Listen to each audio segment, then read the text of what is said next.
नमस्कार, आप exam tour देख रहे हैं। एलपीसीबीटी 2 का एग्जाम डेट तो दे दिया गया है, लेकिन कई जगह न्यूज में ये चल रहा है कि फिर से रिजल्ट दिया जाएगा, यानी रिवाइज रिजल्ट की कितनी संभावना है, क्योंकि कई सारे विद्यार्थी ऐसे हैं जिनका अंक बराबर है और कई लोगों का रिजल्ट है, तो उस पर भी चर्चाएं तेज हो चुकी है। और एक बात बता दें, जब रिजल्ट दिया जाएगा तो क्या एग्जाम डेट में इजाफा होगा या वहीं रहेगा। और ग्रुप डी को लेकर जो मामला लंबित चल रहा है, केस कोर्ट होने के बाद लगातार उस पर अपडेट आ रहा है, तो क्या कुछ होगा उसमें, यदि कुछ आदेश आता है तो मैट्रिक वालों का क्या होगा, क्या फिर से स्टे लगेगा तो कैंसिल होगा, फिर से वैकेंसी, सब कुछ जानेंगे। मेरे साथ नवीन सर है। सर, आपका स्वागत है एग्जाम जी, बहुत बहुत धन्यवाद सर। राजस्थान के पेपर में दिया जा रहा है कि रिवाइज रिजल्ट दिया जाएगा, जो विद्यार्थी समान अंक पर है उनको रिजल्ट दिया जाएगा, क्या ये संभव है?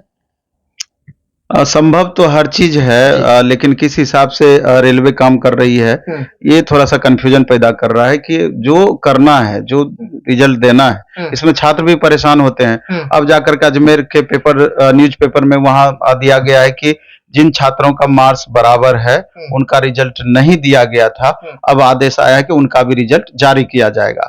तो आखिर 19-20 को आपका एग्जाम ही है, कब जाके आप जारी करेंगे, कब क्या करेंगे, ये एक कंफ्यूजन पैदा करता है। और हमको लगता है कि बहुत ज्यादा बच्चे तो नहीं होंगे, लेकिन जितने भी होंगे लीगली देखा जाए तो कम से कम 15 दिन का तो समय उनको मिलना ही चाहिए। आज 8 तारीख होने को चला है, अब जोड़ लीजिए कितना समय बचा हुआ है। तो ये एक कंफ्यूजन पैदा कर रहा है। 1-2 दिन के बाद ही क्लियर होगा कि आखिर इसमें मामला कहाँ पे जाके अटकेगा। सर, मतलब रिजल्ट यदि दिया जाता है तो डेट बढ़ेगा, एग्जाम का डेट बदल सकता है? हमको नहीं लगता है कि ऐसा कुछ भी संभव हो पाएगा, क्योंकि कोई भी एग्जाम जब कंडक्ट होने की बातें आती है, इसमें लगभग 2,81,000 प्लस छात्र हैं, 2,82,000 के करीब छात्र हैं। तो कुछ छात्रों के चलते इतनी बड़ी संख्या को प्रभावित करेगी, हमको नहीं लगता ऐसा, क्योंकि अभी तो फास्ट है कि एक दिन में सबको मेल करके इन्फॉर्म कर सकती है, आप अलर्ट रहिए। लेकिन जैसा भी करना होगा 1 दिन, 2 दिन, 3 दिन का अंदर में ही ये चीज कर लेना होगा, क्योंकि 10 दिन पहले उनको एनी हाउ सब चीज क्लियर करना होगा। और अगर ऐसा नहीं हो पाता है तो लास्ट मोमेंट में अगर कुछ करेगी तो कुछ भी संभव हो पाएगा। सर, ग्रुप डी वाला मामला क्या है? क्योंकि मैट्रिक वाले विद्यार्थी भी थोड़ा सा टेंशन में आ गए, जो आईटीआई वाले हैं वो ये भी सोच रहे हैं कि पता ना क्या कुछ होगा, क्योंकि अंतिम निर्णय अभी आना बाकी है, तो उस पर क्या हो सकता है? ग्रुप डी वाले मामले जहां तक है, इसमें आईटीआई नॉन आईटीआई वाली बात थोड़ा सा ज्यादा ही तूल पकड़ ली है। पकड़ना भी चाहिए था, क्योंकि सबसे बड़ी बात जो हम लोग चाह रहे थे कि सबसे पहले वैकेंसी बढ़ना चाहिए था, क्योंकि 32,000 समथिंग वैकेंसी है, कम से कम 1 लाख तो वैकेंसी होना ही चाहिए था, 1,32,000 वैकेंसी होना चाहिए था। स्थिति ये थी। अब वैकेंसी बढ़ नहीं रही है, उसी में अब चल रहा है कि मामला कोर्ट में भी है। तो आईटीआई वाले जितने भी कॉलेज वाले हों या फिर जो आईटीआई पढ़ाने वाले शिक्षक हैं, तो निश्चित रूप से, चाहे हमारी भी अगर हम बात करेंगे तो ये सहानुभूति जरूर रहती है कि आईटीआई बहुत कष्ट से छात्र किए हैं, बहुत पैसा खर्च करके किए हैं, और 2019 से ही लगातार अलर्ट किया जा रहा था कि अब जो भी वैकेंसी ग्रुप डी की आएगी उसमें आईटीआई इंप्लीमेंट होगा। तो तकलीफ तो स्वाभाविक है कि वहां पर छात्र को रहेगा, लेकिन नॉन आईटीआई वाले को भी आप इग्नोर करके नहीं चल सकते हैं। तो इंजीनियर अभिषेक, उसको भी मैं बहुत नजदीक से जानता हूँ, बहुत उन्होंने मेहनत किया है आईटीआई वाले बच्चों के लिए। तो और मेहनत संभवतः दिख भी रही है, रंग भी ला रही है। तो इस मामले में मैं बहुत ज्यादा टिप्पणी इसलिए नहीं कर रहा हूं कि इससे रिलेटेड मैंने बहुत ज्यादा वीडियो बनाया नहीं है, ना विरोध में ना सपोर्ट में। लेकिन जो वाजिब है उसका हमेशा कोई भी रहे सपोर्ट करना ही चाहिए। अगर आईटीआई वाले बच्चों को कुछ स्पेसिफिक वैसा कर दिया जाता है कि खास पोस्ट में सिर्फ आईटीआई वाले बच्चे रहेंगे, बाकी जो नॉन आईटीआई वाले पोस्ट जो है उसमें नॉन आईटीआई वाले बच्चे रहेंगे, इससे बेहतर कुछ नहीं है। लेकिन सबसे बड़ी बात यह है कि संख्या बढ़नी ही चाहिए, नहीं तो बहुत मतलब इन चीजों का नहीं रह जाएगा, क्योंकि 32,000 में आप क्या ही कर लेंगे, आप क्या अलग अलग आप रेलवे भर्ती बोर्ड ले लीजिए, फिर उसमें नंबर ऑफ वैकेंसीज को अलग अलग कैटेगराइज कर दीजिए, कितनी वैकेंसियां बचती है। इसलिए सबसे पहली बात इस साथ में ये होना चाहिए कि जो भी मामला आगे चल करके बने, आईटीआई के सपोर्ट में, नॉन आईटीआई के सपोर्ट में वैकेंसी निश्चित रूप से बढ़नी चाहिए, और तब जाकर के वैकेंसी का बंटवारा उस हिसाब से होना चाहिए। सर, एक संभावना सभी लोग देख रहे हैं, जैसे जब लागू यदि हो जाता है, अभी जो सीट का स्थिति है, जो वैकेंसी दिया गया है, उसमें केवल और केवल 5,000 सीट बचेगा 10th वालों के लिए ओवरऑल, और बाकी सारा सीट आईटीआई वालों के लिए हो जाएगा।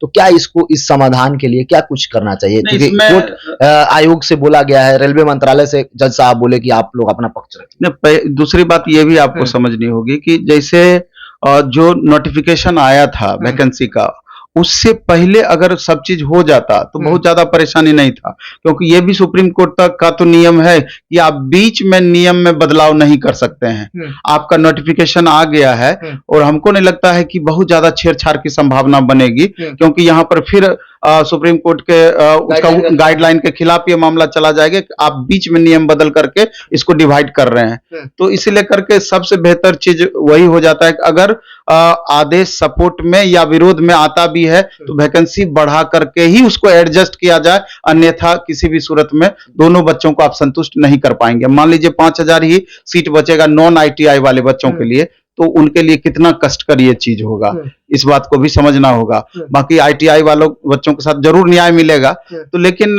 न्याय उसी चीज पे, उसी बुनियाद पे होना चाहिए कि दोनों तरफ से बच्चे संतुष्ट हों, दोनों तरफ से। इसलिए सीट बढ़ाना ही एकमात्र ऑप्शन है, दूसरा कोई ऑप्शन नहीं। सर स्टे भी नहीं लगा, बहुत लोग उस दिन सोच रहे थे कि स्टे लग गया, फलना हो गया, ग्रुप डी की वैकेंसी रुक जाएगी, लेकिन जज साहब रेलवे के द्वारा जो सब कुछ बताया गया उनके वकील से संतुष्ट हुए।